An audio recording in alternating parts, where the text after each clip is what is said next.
Give it a drum roll, the boys are back in town. Reverend Tony, good afternoon. Good afternoon, Reverend Nick. How are you doing?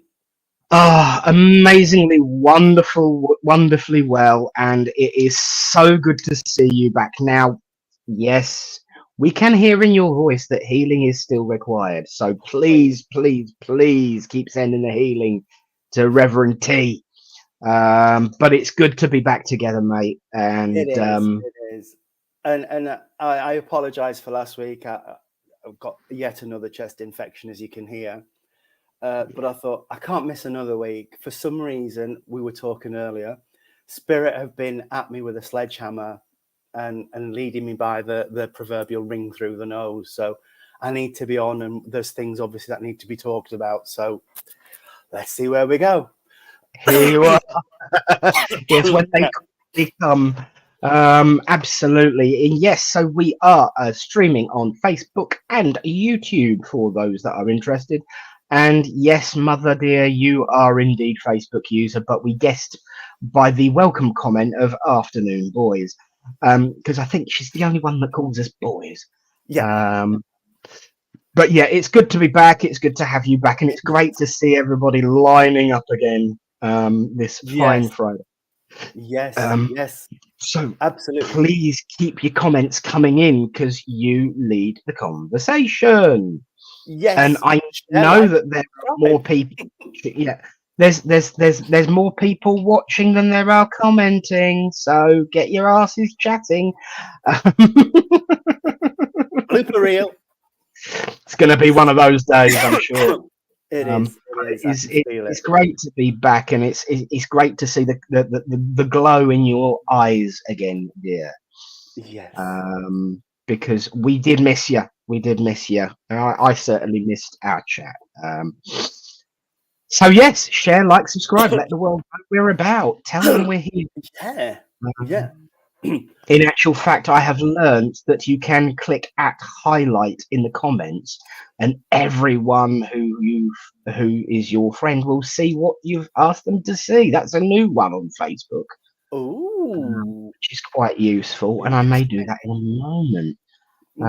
So, other than obvious of recovering, of course, what have you been up to, dear? Wow, we've been busy with all things Rainbow Project, with all things Michael and Tony, taking time out for us. Good.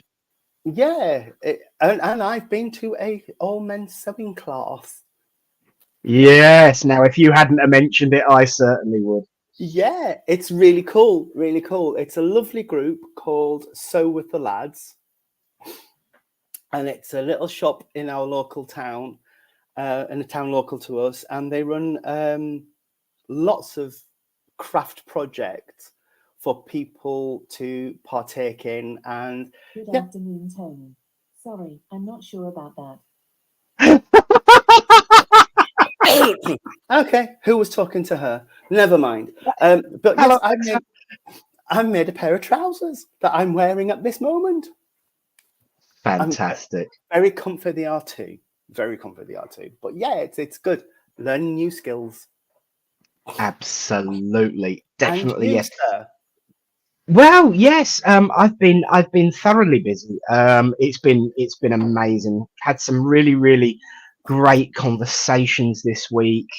Oh, there he is. Look. Oh, look at that. Oh, the ISA journal for people use to record their adventures with the world of spirits. So yes, been working on some of those. There's a couple of good point. I'm going to jump into that there. Let's see them. Let me minimize. There you go. There they go. Full view. So yeah, excellent stuff. And we were talking about, the things that we tend to do tend to end up being about other things and other people rather than having something just for us. I haven't quite got that stage yet. I thought so too. adults are too. But I have been doing the books. So there's obviously the journal, which is just a notepad. Then there's a spiritual inspiration notepad with 120 pages, and every 10 pages there's a spiritual quote with a nice picture of quite a handsome monk on the front, I might add. Everyone coos over his blue eyes. And then there's the distant healing book, which at the moment is and the distant healing book is a really, really important thing for me, because frequently healing seems to be the forgotten part of what we do, but it's everything that we do. And so I wanted to try and contribute something that people could use to help with healing. And so that's why I did the distant healing book. Which can be purchased from Amazon. Just search Rev Nick Brown in the search panel of Amazon. So I've been doing that and some workshops. Yeah, it's a really, really good book as well. I mean, I've bought one, and I bought one for Thurcroft Spiritual Group as well, All Spirits Together, which Jean uses, and it's going down a storm. Good. Going down That's a storm. the main thing. I mean, there is more than just blank spaces to fill in with that one. There's a bit of an introduction about what distant healing is and how I got into it and perceived it, and then there's a bit about the silent minute, which we do at 9:30 every night, even with links on how to get to it. So it is about trying to bring people together as well as do that distant healing. And I think you, as you said earlier, Tony, this week has been more like sledgehammer to crack a walnut rather than subtle symmetry from spirit, and that really is one of those sledgehammer moments for me, is getting that message out there. And like I said, the workshops, I've got another one coming up on Sunday. Loads going on. Yeah. And of course, as Mum quite rightly points out, and we went out for fish and chips because Mum had one of her cataracts operated on this week, and on the way home we had fish and chips. Lovely, which was nice. Yeah. But yeah, so that's pretty much it, really. Healing to Mum, because she's still recovering and getting used to the fact that the world is colour, not grey. Oh yeah. Apparently that is quite a big thing when you have cataracts done. The light and the colour is so much more brighter and vivid, which is useful for someone who's a developing medium. But there we are, and I can see that our friends are all starting to pick up with the vocalness. So shall we say a few hellos? Let's get to the top of the comments. There we go, because we've already said hello to Mum, so Yeah, there she is. Yeah, Sherry Ann, bonjour. And you are here in good time. He certainly was. In actual fact, Sherry, I was just telling Tony about what we were up to an hour and a half ago. Indeed. Justine, good afternoon to you, my darling. I hope you're feeling a bit better now and getting yourself in a place where you're feeling a bit more you. So keep up the chin, dear. And good afternoon, Trace. How are you in Bedford? Hey, Trace, darling. Lovely Trace. The blue hair, especially, Yes. Eunice, hello, darling. Eunice and Tony was talking to Cherry Ann about you and Tony in our conversation last night, because it tied in with something we did earlier. Remind me to tell you about that when we speak. There's that dodgy bloke here. Him. Yeah. Let people know. It is a bit scary. Yeah, and Daryl, hello, my friend. How are you, sir? Hi, mate. And the lovely Christine Davis, good afternoon. Yeah, and Joanne. Hi there, Joanne, from Nick and Tony, with lots of lovely purple hearts. And you're getting earlier and earlier and earlier each week, darling. Indeed. And Karen, hey, darling. Not often you get to catch up, but it's great to have you, doll. I've got to say, Karen is an amazing lady and shares angel guidance on her Facebook page. Check them out. They're brilliant. Um, there's a Facebook user there, Oh yes, saying hey gents. Oh, and that I'm might be Dawney wondering, underneath yeah, it. Yeah. So so that's Mum saying hello. So, I'm presuming that's Dawney. Hi, Dawney. hey, Donny. It's funny how you get to work it out now based on what people say. Yeah. Ah, brilliant. Glad to hear it. Well Yeah. done, Dole. Well done, Dole. And that will be about being on time. That'll be Yeah. being on time. Bless you. It's the truth, darling. It's the truth. And I know everybody used to enjoy seeing your posts. So, you know, if you ever want to push them Littleport way again, you're more than welcome to do. In fact, why stop with Littleport? We have. Oh, I'm getting my crown back as the Queen of the Links here. Oh, Here's an idea for you, Karen. We have, of course, a Facebook group page for this show itself, and it is facebook.com/groups/2 Revs. So why? Because I know you still do it. So why don't you let the what shall we call them? The Revers. yeah. Why not let the Revers see what you get up to? There is a group there. There is. Wow. Right here. Right here. Right there. Right. Joanne, hey, is there? Have you? Oh, the postal service. Drop me a message after the show, darling. I thought you'd got yours. Give me a yell, and I will kick some BTM. Thank you for the nod. But yeah, that group there, you can join it and be a part of the conversation. Give us a bit of preamble as what you might want to talk about. Week ready for a Friday, but also share stuff, share spiritual stuff, share conversations, share bottom kickings for postmen. Anything you like, really, of a spiritual nature. Definitely. But yes, so there we are. But welcome to everyone who is watching and decided for whatever reason not to comment. Yes, Karen, this I know, but that's been dealt with, and I'm not going to show the comment just for that purpose, but that's not a problem anymore. No. So we moderate the group page for the 2 Revs, the 2 of us, to ensure that there's no bad advertising and no unkindness. Sharing what you share is spiritual, and I love it. And I think everybody who watches this particular show would love them too. Yeah. So go for it. It's something we said just before we came on, actually, Nick, about And he does. People seem to be marginalizing and picking off the weakest one of the herd, if you like. And it's something that's been coming up over and over again this week for me in readings I've done and different things I'm doing, where spirit are no longer tolerating it for me. They are taking a sledgehammer and whacking me in the face with it and saying, no, this isn't right, we're not doing. But yeah, it's it's not good. It's not good. And our main rule is respect, kindness, and be nice.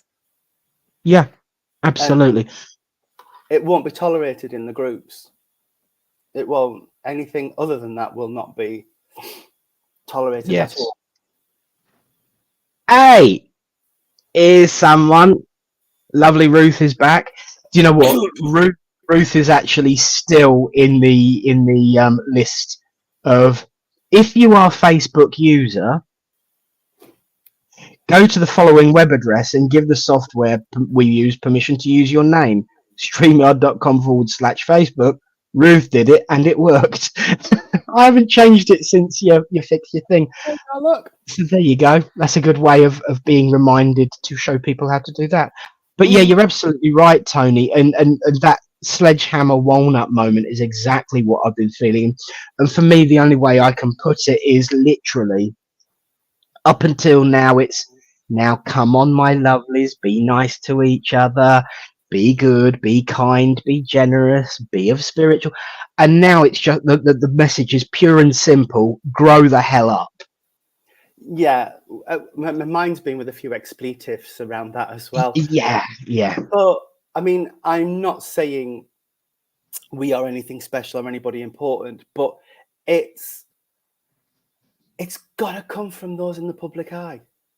It's It got has. to come from the top down. Yes. And us to sit in doing our, I was going to say little show, but it's not that little anymore. It's growing. Mm. But us sitting here, whilst we're not changing hundreds of people, we get a couple of 100 to 50 people watching at times. But those people go out into the world and talk to people, and they go and talk to people, and little differences can lead to huge tsunamis. Yes. But the responsibility is falls with those people in the public eye Absolutely. whose behaviours are seen and recognised. Yeah, absolutely. Very, very discreetly put, and you're absolutely right. One of my favourite sayings, and I can't use the exact term on here because we will definitely be savaged off, and it will be less blooper reel and more goodbye Vienna, is doo-doo dribbles down. And it really, really does. And so in order to prevent everyone getting covered in the car, we have to just stop the flow and do something about that. And it really does start from the top downwards. But that's the joy of this world in which we live, because the louder the silent majority start singing the same song, the less opportunity those in the top have of ignoring that voice of compassion, reason, wisdom, and kindness. Yeah, that's the thing. That's the thing. We can implore those at the top many times to say, look, please, let's do something nice here. Let's do something nice. And there comes a time when you've got to say, actually, no. Yeah, now enough is the enough. time to put your foot down and say, hang on, we're not putting up with this caca anymore. Yeah. And we can't, even as I'm saying, even as spiritualists, we can't stay silent when we see injustice, when we see inhumanity to other people. You can't stay silent. Because absolutely. If you ain't part of the solution, you're part of the problem. Exactly. Exactimondo. Karen, I will send you a link afterwards, because she is struggling to find the group, so I will post it in the comments and tags you, so that you can find it. And Joanne just said that this hot water bottle is hot. Got a new one, so she's having some fun there with her hot water bottle. But yes. Yeah, you're absolutely right. We have to make our voices heard. We have to sing in harmony, in compassion, in kindness. Because look, oh, hi, Julie. Good to see you, doll. I'll be honest with you. There's been a lot of questions this week of a very doom and gloom nature, and all I can say on that is that, and we actually discussed this in our circle on Wednesday. There is doom and gloom in the world all the time. Sometimes we know about it. Sometimes we don't. Yes, there might be a few things going on in the world that we hear about all the time, but that doesn't mean that it's not just as bad for other people whose problems are not so well publicized. We were talking about certain behaviors of people in power. And I brought up a list of current disputes of that variety, and there was a hell of a lot more going on than is publicised. The amount of civil wars that, I mean, Guns N' Roses, I love you. What's so civil about war anyway? But the amount of civil wars that are going on in the world that nobody ever hears anything about. So there is difficulty and strife in everything we do. And there will always be someone to jump on the bandwagon of, well, I've predicted this and I've predicted that and I've predicted the other. But there's quite a few, if you look at them after the fact, they were wrong. Which reminds me of something you mentioned about a visit to Cleethorpes. Yes. On Jean, Michael, and myself went to Cleethorpes Church, and we had chips in the Oceans Fish Bar that we were in. Ah, yes. Lovely. And as you walk through the entrance and towards the doors into the church room itself, there's a note on the door that says, "We are not fortune tellers. We are not psychic. We are spiritualists." And I thought, Yeah, absolutely. Bravo. Yes, we of course we can get a drift and an idea and a wind of something, but we live in a world that is based on free will. It can change. We can change it. And I think that's so important. We must change it. I literally just opened my mouth to say, can you star Karen's comment? Because that ties in beautifully with what we've literally just said, which is Absolutely American. And in speaking your truth, which is so important, but not everybody appreciates you doing so. Kindness and respect is important as we step forward into a new earth and new timelines. The only people who will object to you speaking your truth are people who are trying to silence you for their own self-interest. Yeah, Because absolutely. that's, I mean, we are not a political show, and I will not express political views, but there are people at the top of countries in leadership roles who are only interested in furthering themselves, furthering their own interests. And Yes. it brought to mind, it's a conversation we had the other day, actually, Michael and myself, with a friend. And we were talking about the self-same thing, and it reminded me of that quote in Shrek, where the king's atop the castle and says, "And some of you are going to die, but that's a risk I'm willing to take." Mm. And I thought, what? And Yeah. it just dovetails beautifully. Yeah. Absolutely.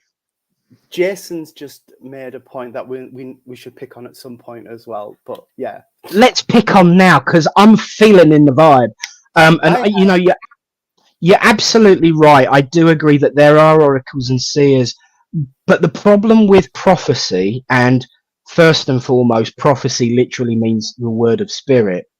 It doesn't always mean fortune telling. The problem with prophecy is that it's quite often a metaphor and doesn't always help until the moment's upon you. You still have the option to change it. And I think that's where we make mistakes in this way of life, that once something's spoken as prophecy, it's set in stone. It's not. Quite often people, like, for example, Emma Hardinge Britten, as you quite rightly pointed out, you've got also Mother Shipton, and yes, I will go as far as to say Nostradamus and many others, you know, Edgar Cayce, all of them. Their warnings were there as warnings, and therefore an opportunity to put them right. And I think we get so locked in the prophecy side of, well, if they've said it, it's going to happen. No, this is spirit saying this is what could very well happen if you don't buck your ideas up, be nice to each other and fix things. I just got a cut to the. Of course, yes. Mr. Higginson did say, if you want to hear the future, who better to ask than a medium who can ask the spirit who can see across all time? And I'm sure he would have also pointed out that we are not always the best at interpreting what spirit give us, because philosophy and prophecy are a metaphor, and I'm always cautious about sharing such things because people get so locked in that view. And I think we have a responsibility to say, this is what could happen. Now, what are we going to do about fixing it? Exactly. That's if I do get something which is not fortune telling, or it's advice and it's guidance, and it's, if things do not change, this is what can happen. Yeah. But I always see that with, but we are creatures of free will, and Yes. you can make your own decisions. I can't tell Yeah. you what will happen, what to do. I can just say, this is what Spirit are saying, and something needs to change. Yeah. It's up to you what changes. And yet, Sharon Sinclair makes a really interesting Hi, point, Reverend. which Wanted to come back and say hello. Yes. Which one, darling? philosophy could be seen as a prophecy. That's so true, because it's a Absolutely. message from Spirit. It's messages Yeah. from Spirit. And for me, the philosophy at the beginning of any divine church service, or the address, as Nick does in Littleport on a Thursday, is very much that message for the whole congregation that everybody can take. Yeah. Yeah, that is true, Jason. I absolutely agree with you there. Yeah.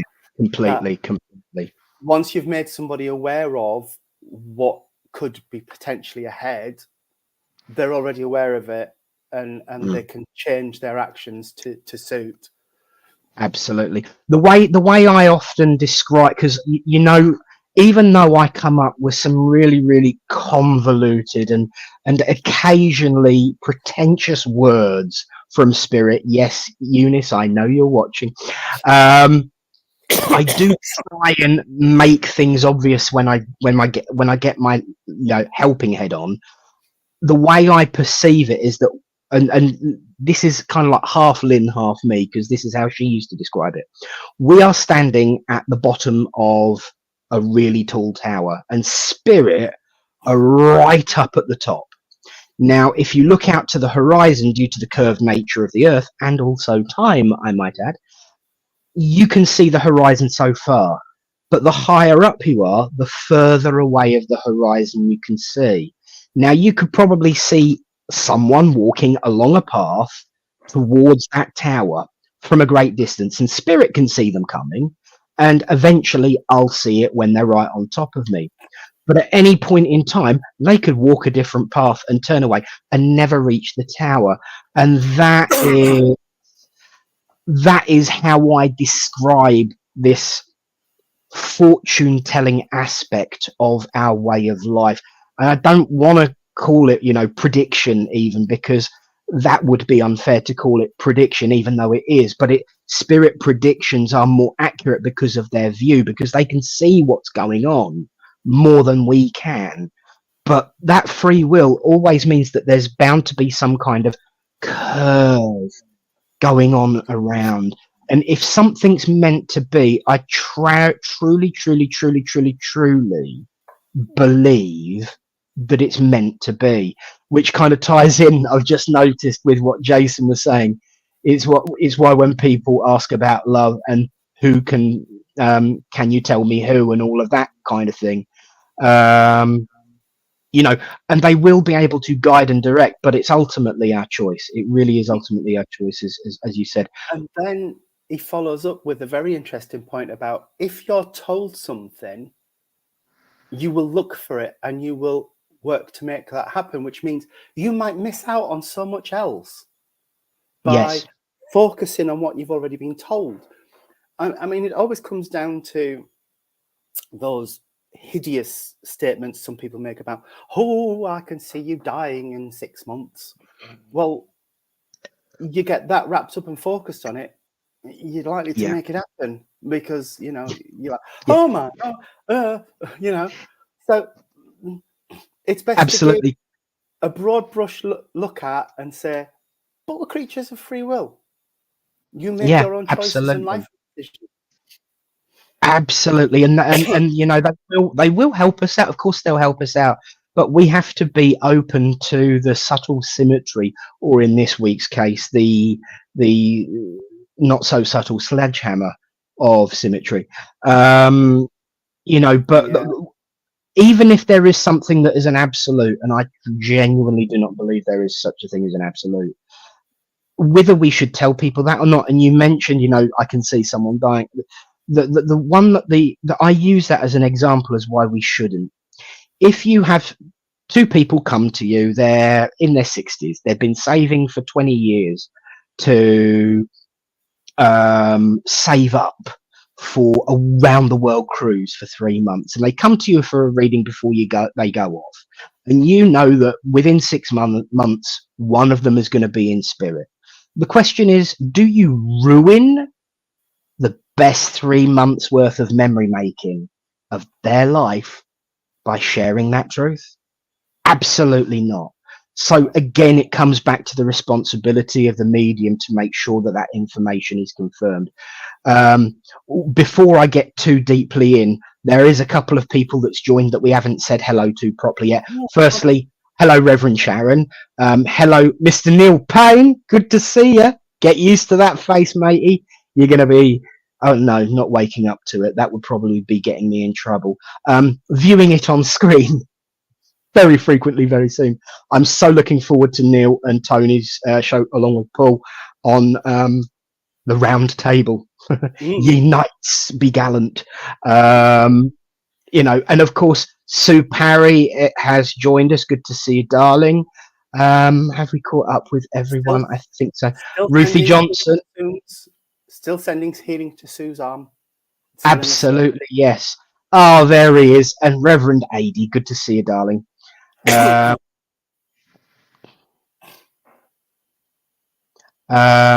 So yes, that is. Oh, and John, of course. Hello, and Liz Jane. Hey, so the comments are just going absolutely nuts. So I'm losing everything. But yeah, mucked up. I think for me, the ultimate answer to it all is, even as communicators for spirit, as mediums, we are still human. And there she is. Kaz is in the house. I knew there was someone else. Hello, babe. Yeah, for me, I think sometimes, and Cherry and I were talking about this a couple of hours ago, actually. I think sometimes we look for complexity and mystery and magic and marvel when what we really do need is a sledgehammer.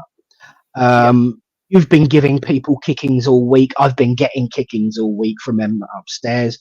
And I think sometimes it's really, really important to just accept that there's stuff we're never going to know. And, you know, the balance of preordained and free will, I think really for those that are down here, at least, we're not supposed to know, because we're supposed to be living our lives and trying to make the best of what is here. You know, there are two very old-fashioned sayings that really do underpin that. One of them is "as above, so below," and the mirror of that in Christianity is "on earth as it is in heaven." We will get fragments and predictions, but we'll also get told to just get off our asses and live, frankly.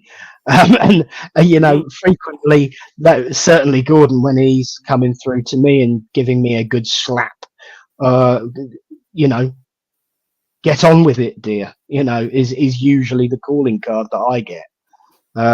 In fact, he's the one who slaps me the most frequently. You know, get on with it, dear. So Ruthie's been getting kickings all week. Yeah, it's been a week for it. It has. It really has. It's been, well, Jason, crash in as randomly as you want, as often as you want, darling. Absolutely. You are very, very welcome. More often than not. You know, I think it's important. Oh, hang on. I just think with premonition, you should take it and understand. Not as a fixed moment. Yeah. Completely. Yeah. Absolutely. Yeah. That's the thing. Totally agree. It's always advice from spirit. Always advice from spirit. It's never a done deal. It's just, if you want this, then this, and this have to happen. Yeah. And if you don't want that, then stop doing what you're doing. Yeah, absolutely. I've got a story to share. Some people rely on psychics and mediums to tell them to live their lives, and it's not healthy. Not only do I agree with that, there is a lady I was talking about with two people that are watching who actually left the movement because she was sick and tired of going to a church and serving as medium, giving some advice from spirit, only to come back 6 months later and give the same advice because they hadn't listened to it. Because sometimes, and I'm not saying all the time because that would be grossly unfair, but there is a very unhealthy wodge of people who are not looking for help from spirit. They are looking for permission to do something that they've already decided to do, but nobody else agrees with them. And until they get that information that they want to hear in their way, they will not take that advice because they want to be told what they already want to do, not what they actually maybe should do. And that is a lot of time where prediction and prophecy fails because we're not listening. We're not taking note. We're not doing something about it. We're not taking personal responsibility. And speaking of the church where the notice was on the door, I got that there because I gave a lady a reading and she came to me afterwards and she said, I know 4 or 5 mediums have told me that. I was like, well, why? Why are we having to get the same message to you every week then? Because they're telling you that what you're doing isn't working. Yeah. You know, I mean, you're never going to find Prince Charming if you ain't out there and all you're finding is frogs. You know, you're dating frogs, you ain't going to get Prince Charming. Yeah. Yeah. I've got to say, mate, I think we are truly, not that we would, preaching to the converted. Shall we say we're all singing from the same page of the choir book because Jason has just said, I barred a lady from coming to me because she had an unhealthy addiction to mediumship and was stopping herself from grieving. And we all need to grieve, even with but absolutely yes. Yeah. I know a lady, and Nick, you know her sister as well. Yes. And she is stuck in grief. And I mean, the loss she has suffered is unimaginable. Absolutely. But she is stuck in grief and she wants constant reassurance that this person in spirit is well and fine. And then, but she needs constant reassurance of that. And it's stopping her from processing and moving through grief. And I'm saying moving through grief, not working it out, because you never get over grief. Yeah. I've always said you learn to live with that hole in your life. It just becomes bearable. But she can't ever do that because she's just constantly looking for that that constant, he's fine, he's with you, he's fine. And you can't do that forever. You can't, no. And it would be unhealthy because you're not moving forward, as many people have said here in the comments. You know, people do want to go their own way, as Karen says. And Jason, you're right. You know, mediumship can be helpful and so damaging because we don't get past that point of closure. And yet, mediumship can be the band-aid over grief that makes the pain a little less, but it still needs to heal. You know, you can't keep picking away at it. So mediumship should be the band-aid that covers it over while it heals, rather than constantly pulling it open. Like I said, I'd been doing readings this week. One in particular, it was really nice because the person had reached a point in their life where they needed that little bit of a, what would grandma say? Yeah. So she called on me and I went up and I gave her the reading and it was just what grandma would say. And it was a very much pointy finger out, wagging and chewing her ear off and giving her a good kick in. But that's what she needed. Absolutely. And it's released something in her that's allowed her to process and move on. because Yeah. it unlocked something. That's what mediumship's about. It's not this Yeah. constant drive to speak to this person who's passed on, because in that sense, as cockeyed as this seems, you're not allowing that spirit person to move on. Yeah. Does that make sense? It really, really does. And I'm so glad that comment just popped up when it did, because it is not only beautifully timed, I'm going to use it as a perfect paradigm for when spiritualism, mediumship, and spirituality are at its best. And I really do mean this, Dole, because I am so gosh darn proud of you. Kaza, I'm still grieving, but I realise that Suze is happy and watching over me. And when I get messages from her, it's amazing. But I'm trying to heal, and it helps me heal with my mediumship. And that is what I've lovingly this week started calling things a nice little Reverend Tony Bow. Is your little Tony Bow. It really, really is, because, you know, it is so easy to become obsessed. And that is where the danger lies, because you spend so much time talking to those that have gone that you're not doing what you're being told to do and getting on with living. And that's the point of being here. It really, really is.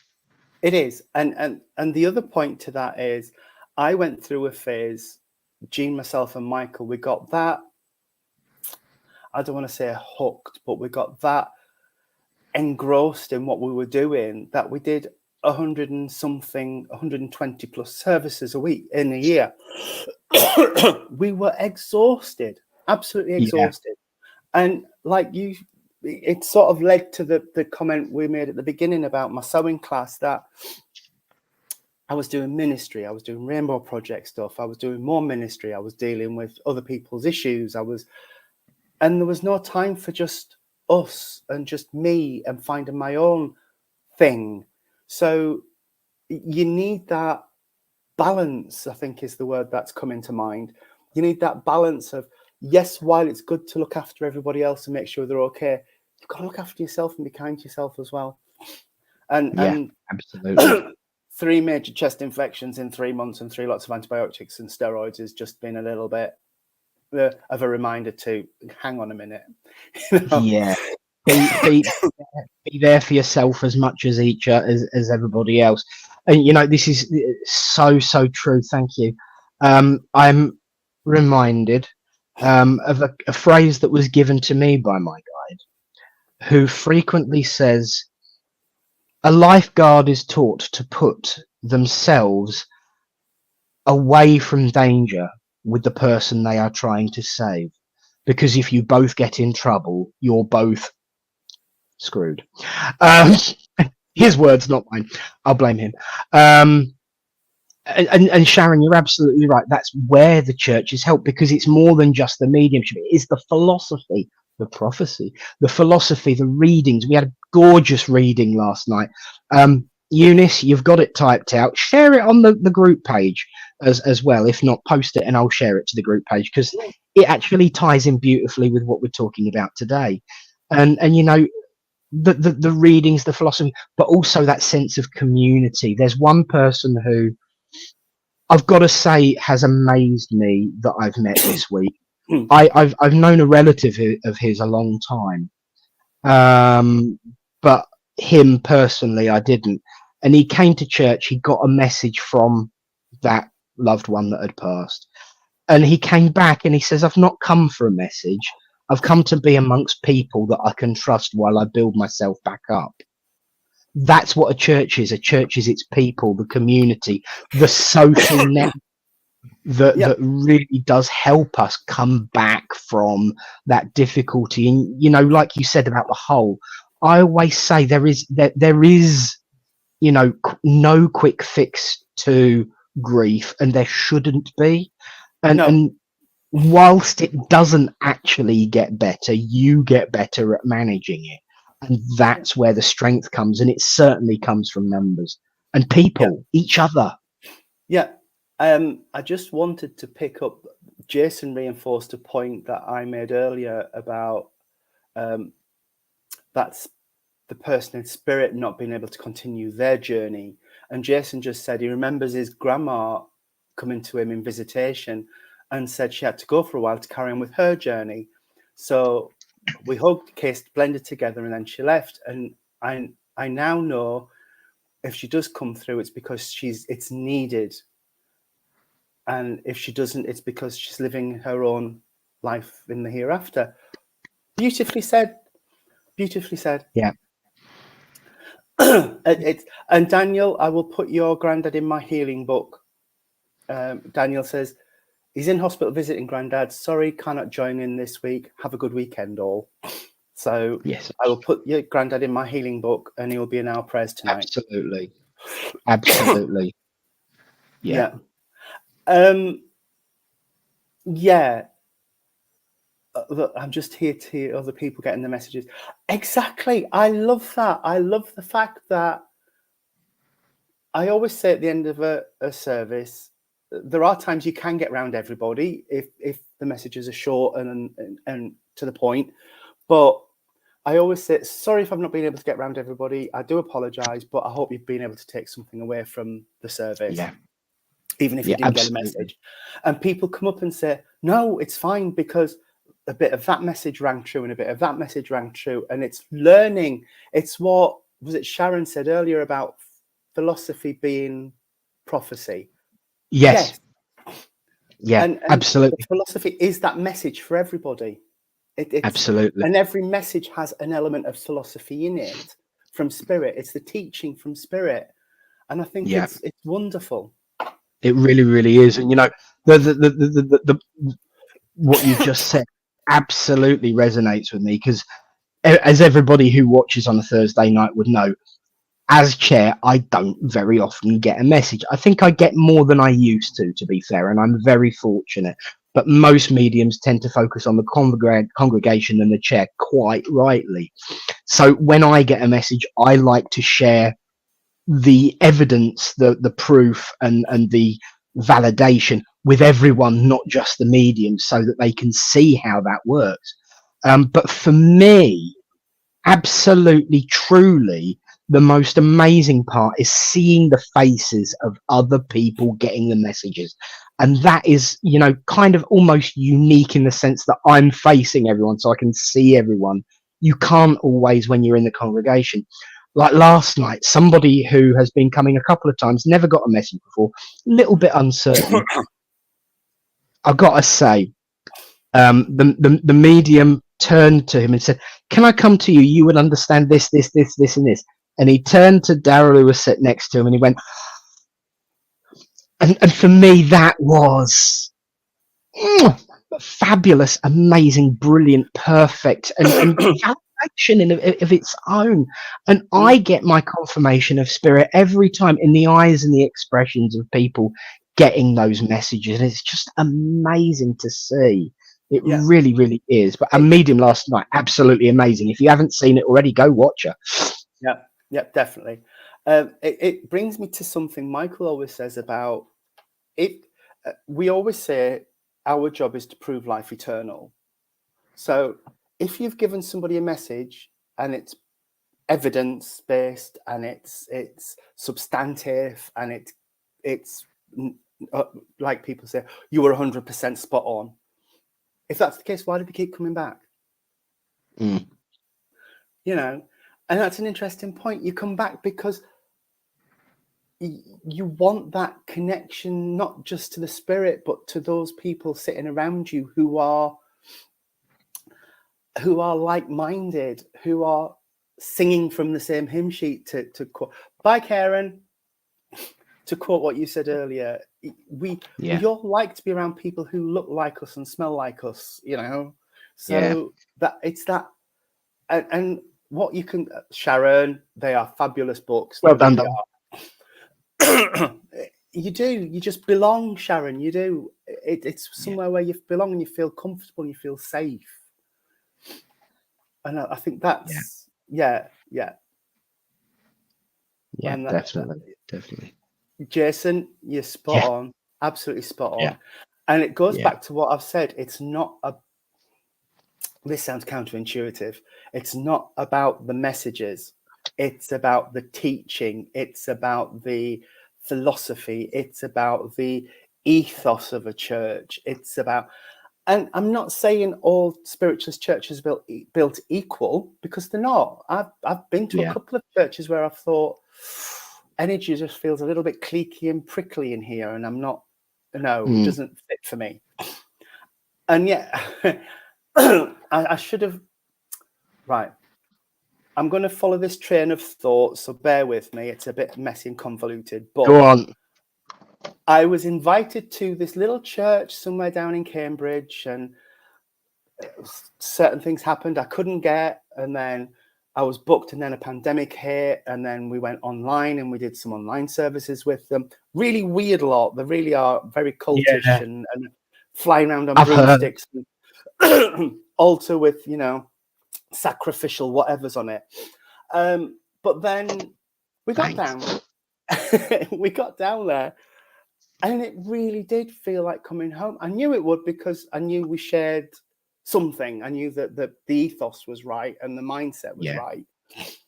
But it did feel like walking into somewhere I'd been hundreds of times in my life, and it was wonderful. And like I said, 99% of spiritualist churches, whatever colour they are, SNU, independent, spiritualist, Christian, or whatever, they've been wonderful. But there are those ones where the energy doesn't blend. And there's nothing wrong with the church, and there's nothing wrong with you. No. It's just, it don't work. So if you ever have that experience and you're looking for something, don't give up. Keep trying. Try a group. Try an open circle. And if you're somewhere in the world and you don't know what in the country, and you don't know where your local group centre church is, get in touch. We'll find it for you. Yeah. This is how I know that me and this young man have a very mutual friend, because that's pretty much how I end every service. Churches are their people, not the building. We're not the bricks and mortar. We are the people that build a church together. And I know we have mutual spiritual friends. You do. And can I add something else to that? Your church is Jason's second point that he's just put up just does what I was just going to say. And it's not the committee. The church is not the committee. The committee are there to run the church on behalf of its congregation. Yeah. When you hear, it grinds me. And I know it's a phrase we all use, our church. But when a committee says it's our church and we've got to look after it. No, it's not your church. It belongs to your congregation. It belongs to Spirit. It belongs to God, and it belongs to Joshua Carpenter. Amen. You know, this is the thing.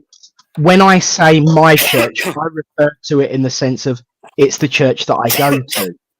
Yeah. 99% of the time it will be our church, as in everyone's.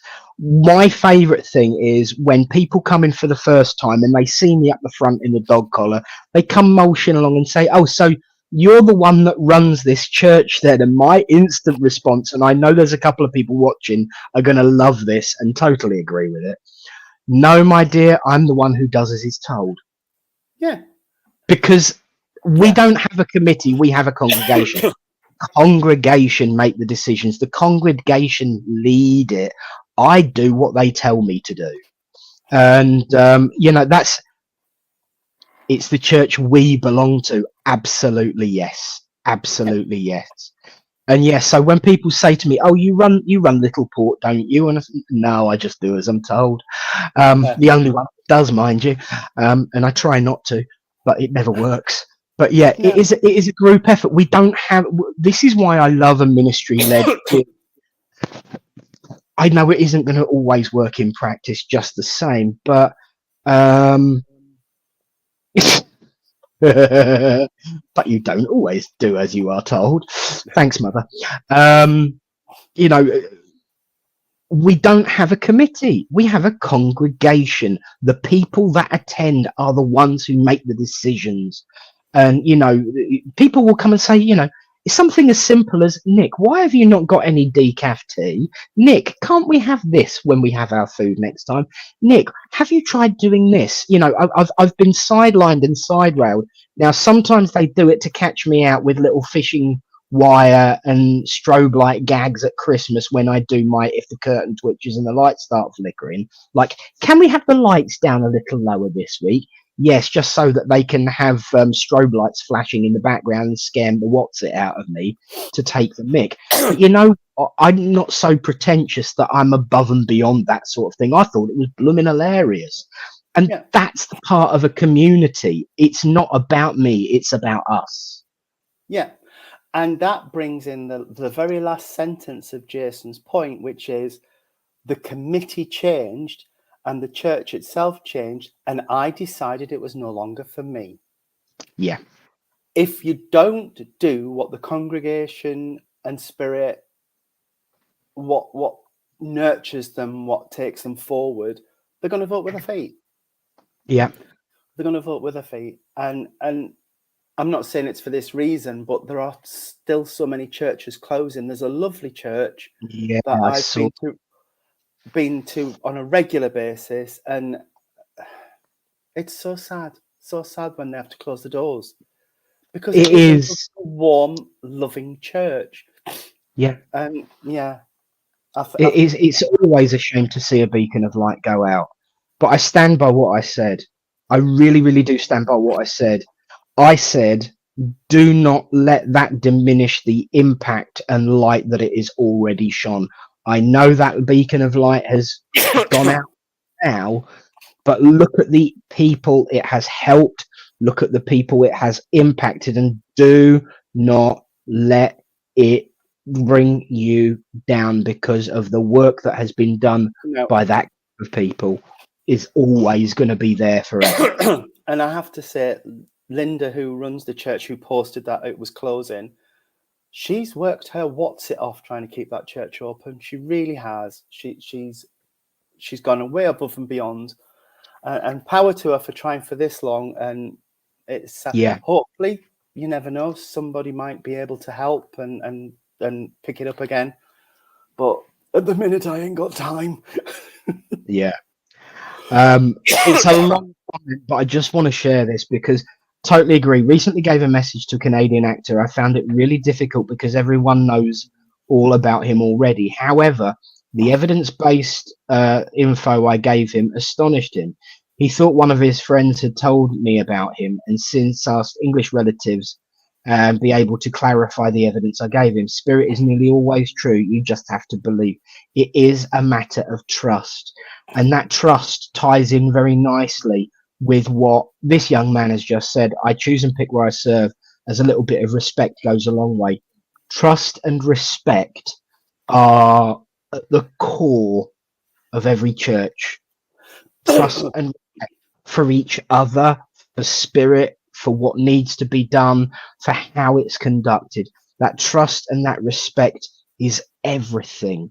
You know, I keep getting asked where the written order of service is. Now, that church has been running about 12 years now. I've only just written out the order of service because it changes. It changes depending on the medium. It changes depending on the time of year. And because, you know, sometimes I'll do the prayers and the philosophy. Like last night, you know, the prayers and the philosophy were done by the medium because she wanted to do it. And I'm not averse to changing because it fits round the medium. I got into doing the prayers and the philosophy because so many mediums are saying, oh, I don't really like doing that. I said, well, I can do it for you if you want. And they kept saying yes so often, I just started doing it myself. But you know what? I always give the option.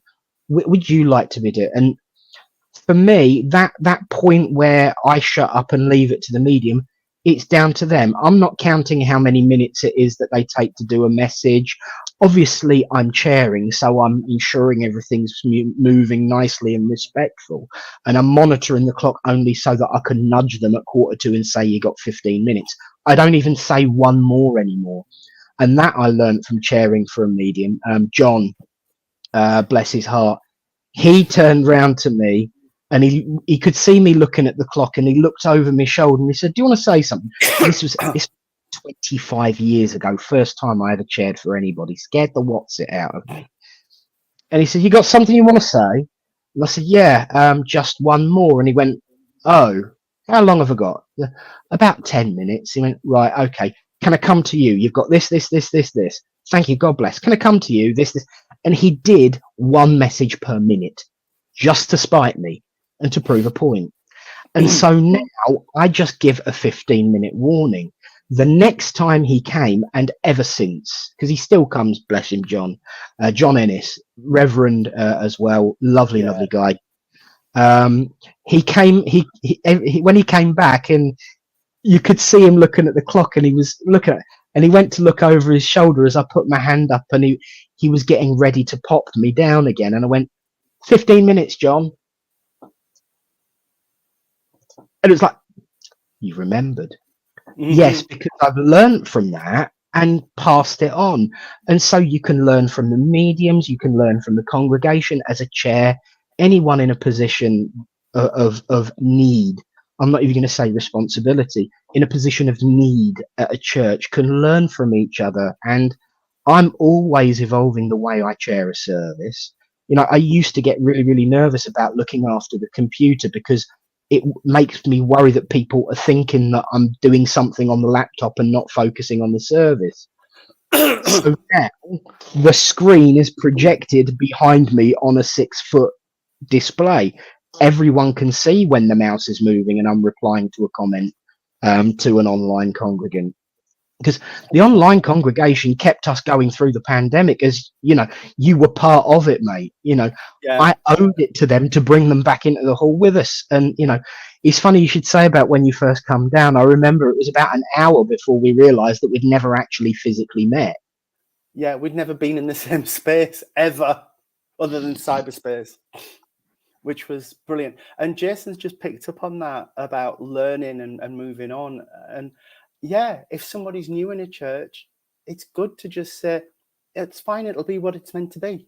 It's okay. Yeah. And to be honest, the services where it goes a little bit Pete Tong are sometimes the best services. Yeah. Like when the medium and the chair end up dancing a tutu to the Bully song. Absolutely. And that wasn't so much Pete Tong as more of a regular feature at the end, but you know.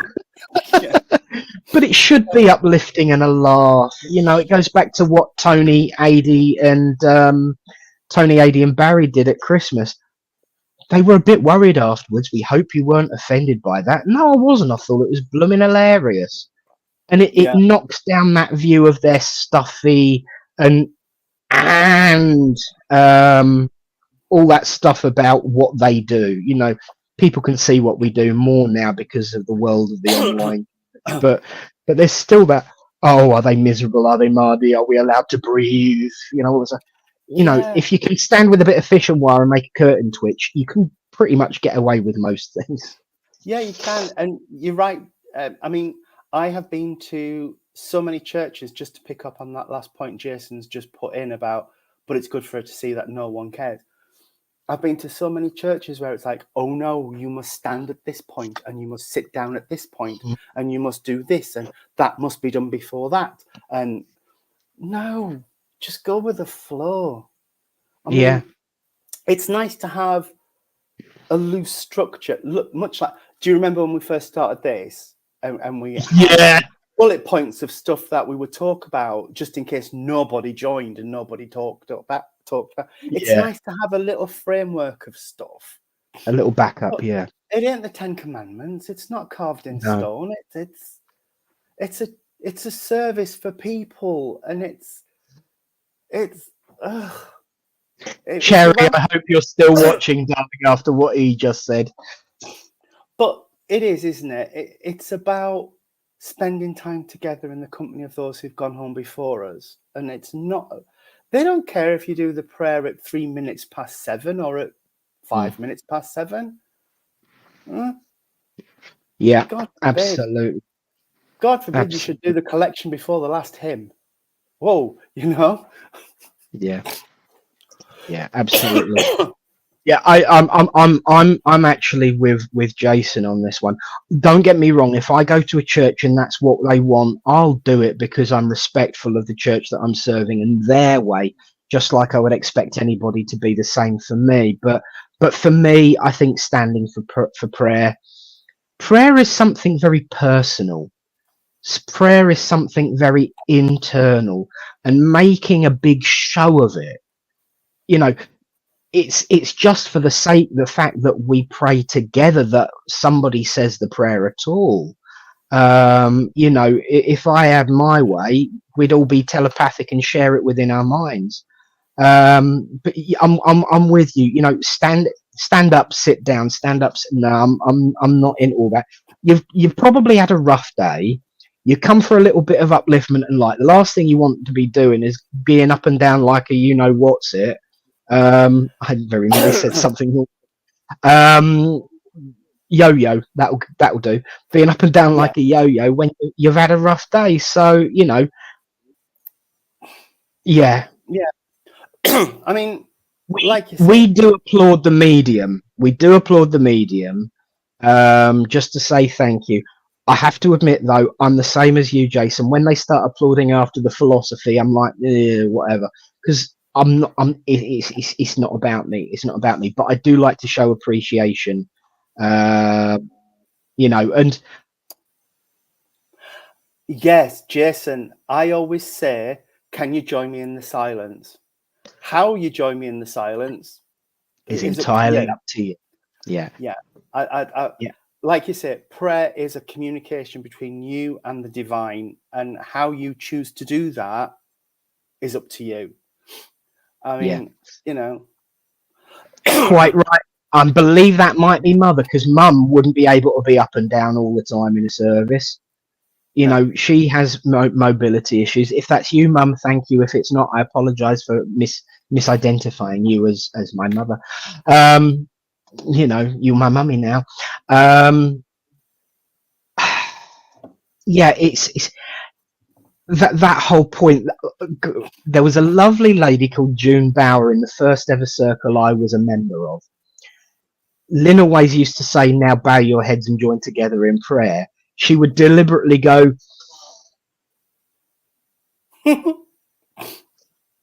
and nobody minded, and I thought it was brilliant, and people started copying her. And because you're sending a message out to the universe, not, so yeah. I think so long as the person is comfortable, so long as the person is doing something that sits well with them, and where is it? There you go. People can be a part of it, then that's all that matters. Yeah, it is. And that is, when are you next coming to our church, our Bridlington Church, Reverend? I don't know, when I'm invited. I don't know who that is, but when I'm invited. Let us know who you are. What's your name and where you come from? Yeah, let us know where you are, where you come from, and I'll tell you when I'm next over. But I do like Bridlington. Bridlington's lovely. Yeah, Bridlington's gorgeous place. Gorgeous place. So welcoming, and you talk about the serendipities and the little. It's just in. Yeah. Oh right. Okay. Okay. Yeah. Jason. Jason, I like your style. I have to say, see, I have conversations about God all the time, and I do get myself in trouble because sometimes there's one particular person who I do like having the stand down, throw down with. We enjoy it, and it makes people look and think we hate each other when actually, in fact, we love it. And we do discuss things, and sometimes I will say God too much. It's just a term that I'm used to, and it is what I use to reference the Great Spirit, the divine source, the eternal presence. And she often reminds me that I need to clarify that when people are listening, because I get set in my ways. But I think more people believe in what is behind that entity than we actually think sometimes, because quite often it's not actually about the title, it's about what it represents. The amount of people who say, I don't believe in God, I believe in a creational energy or an energy source. For me, that's the same thing. It's just words. And I think the world, if I may do a little Tony Bow, based on where we've been, where we started and where we've gone, I think if the world spent more time focusing on what we have in common rather than arguing over words that mean the same thing within our hearts, the world would be a much simpler and better place to live in. I'll let you off. Yeah, good point. I'll stop waving you off then. But I'm with Jason on that one. I do feel a little bit uncomfortable sometimes because when people run up after and say, "Oh, you were wonderful. You were wonderful." It's like I'm a Bluetooth speaker. Yeah, as Michael calls me. You know, it comes from the divine, comes through and out to you. So it won't me. How I deliver it, yeah, fine, okay, but it's it's their words, not mine. It's their words. Point taken, though, Eunice and Tony. You know, I suppose at least I'm not standing there going, "Oh yes, come on, give it up," you know. And I've seen people do that, and it is just so obviously disingenuous. And that's maybe why I shy away from it a little bit. But I'm always encouraging everyone to clap for the medium, so I should know better. It's the fact that we're just humble, and we'll try to be anyway. It's not about us; it's about the word of spirit, the word of God. And like Jason's just put, it's a wholly inadequate word to describe God, but it's the word we have. Yeah, it's because as humans we have to label things, and it's the label we've got, so it's what we've got to use. But yeah, the baster of don't, because I'm still traumatized by turkey basters and yogurt pots. That's not what he's on. That's not what he's on. That's something we were talking about the other week. It's not that one. It's not that one. Yeah, no, it's no. We're not crossed that bridge. But no, it is. We all, humanity throughout all of history has just rowed over words and boundaries and borders that are irrelevant to spirit and should be therefore irrelevant to us. We are growing, we are learning, we are better than we used to be, even though it doesn't feel like it sometimes. But there is still I thought that, Jason, thank you. We still have a way to go. We do. Back to where we started this whole conversation off about. Back to where we started. An hour and 15 minutes. Yeah. And just before we do wrap up, I just want to say thank you, because I didn't know if I'd get through this. I thought I might private message Nick halfway through and say, "Look, mate, I'm really sorry, I'm going to have to cut it short because I ain't going to get through this." But you've given me the energy to you've given me the energy to get through this, and it's been wonderful. Thank you so much. Got to be honest, when you first came on, because you can't see the green room from your end, can you? Like when you're hosting on StreamYard. I can. When I came on, I was having a problem with connecting my earphones, and you were obviously a little postage stamp in the bottom of the screen, and I'm looking, and all I can see is, and I'm thinking, my God, how is this man going to get through this? He should have cut it short again. And then, you know, because everyone has been so wonderful, and it's been such fun again today, it keeps you going. Look, I always know when I go and do something, if I'm worried and, is it going to be all right? I know it will be, because everyone there will pick me up. Yeah. You know, spirit will be there to pick you up, and the living spirit, the spirit incarnate, will also do the same. Yeah. because friendship and compassion, and it goes back to what we were discussing earlier. It's not about bricks and mortar. It's not about names and titles and job roles. It's about people. And if we can, at the very least, spread that word through the next week and live that message in our lives, then that message will spread like wildfire. You know, I always do that that analysis of what is it? I can't even remember what it is. Cumulative effect, and I'm going to get my calculator to prove this point. Count the generations. Count the generations, and when I say generations, I mean generations of event. So, for example, we have been speaking today, and the comments have been huge. Thank you, by the way. But let's say, for instance, we've had about 40 people watching. If 5 of those people go out and have another conversation of the same with another 40 people, and only 5 of those people get that message, that's 5 times 5, which is 25. So by generation 2 is 25.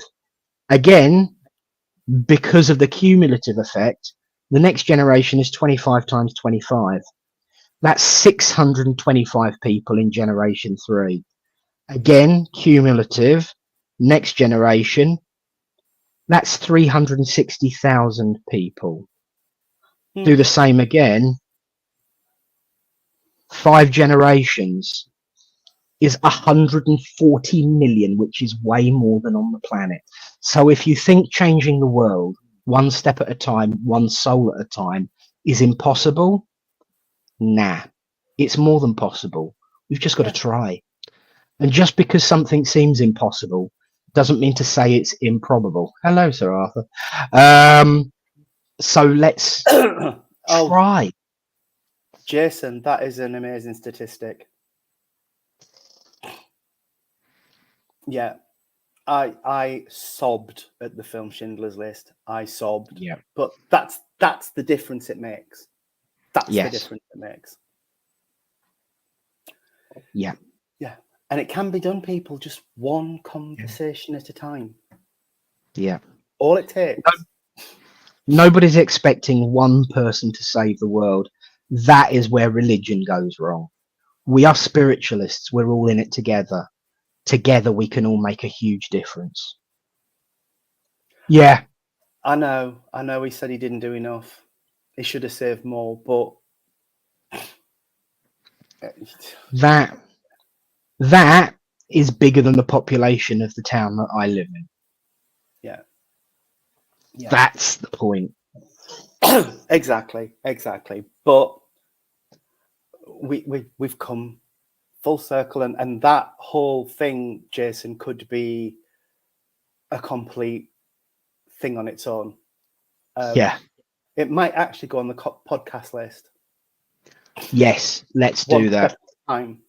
One step at a time, one life at a time. Yeah, definitely. I'm going to take my laptop back over to the bed because I feel like I'm going to crawl onto the bed and lie down, and I'm going to rejig the list and we'll get it off to Nick, and we'll get things sorted. And Nick will get off his back to do something about it. Because it is me that's holding the podcast up, I must admit. I've been just so busy lately, but the healing book is out. The Inspiritualations notepad is out, and the Spirit Journal out now. So that's dealt with. Yes, I'm working on the philosophy book. Oh, look at that! Well done, dear. I'm still working on the philosophy book, and it is nearly done. I've been working on it 25 years. Another couple of weeks ain't going to make a difference because I'm at I'm at 204 pages now. So we're getting close. Yeah. So podcast next, definitely. Yeah. Well, it is that time of day. The time has come to say goodnight. For every show must end, you'll always be a in our hearts, our special absent friends. And we don't do music at church anymore. No. Thank you all so much for being with us. It's been an absolute pleasure. I think, Reverend Tony, that would be an excellent idea because we've never had a chance to speak properly, only on chats. So perhaps you'd like to have words about that one. Nobody knows what we're talking about, but you will eventually. Yes, thank you all so much for the upliftment, the love, and being part of the conversation, because it really is what matters. And yes, we all join to continue to send healing to Reverend Tony. Thank you. If you would like to get together and send healing, incidentally, you can join us tonight. We do gather together again. About 4 hours. 4 hours. In about 4 hours at 9:25 every evening, and it is every evening apart from Thursday when it went wrong. Oh, Evelyn's just made it as we're going. Hi, darling. Hi. But it's also bye, but at least you made it. Yeah. We do something called the Silent Minute, which was actually inspired by the guides of Cherry Ann in one of her trance sittings that we do. So every night we join together for a minute to send our healing thoughts together, and you'll get a notification off my page and off the church page around about 9:25, and we're there for a minute, and then the next one links in. Most of the time it's 9:30. So if you want to send your thoughts out for peace, for upliftment, love and healing, then we can all join together and do that tonight at 9:30. Fabulous. Fabulous. And can we all send healing out to our lovely friend, Reverend Jean Pearson, and her Please family, do, yes. who have suffered a loss, and I'm sure all thoughts would be gratefully welcomed. Absolutely, Thank you in absolutely. Bless you, Evelyn. Honestly, what haven't we been talking about? Your timing's excellent. What you could do is hit rewind. And you can still comment because I'll have my phone in my hand and I can answer. But yeah, there's been so much to get through today, and it's been wonderful. Thank you all so much from the bottom of our hearts. But for now, God bless you all. May the peace of the Great Spirit go with you. And it's good night from him. And it's good night from him. Good night. God bless.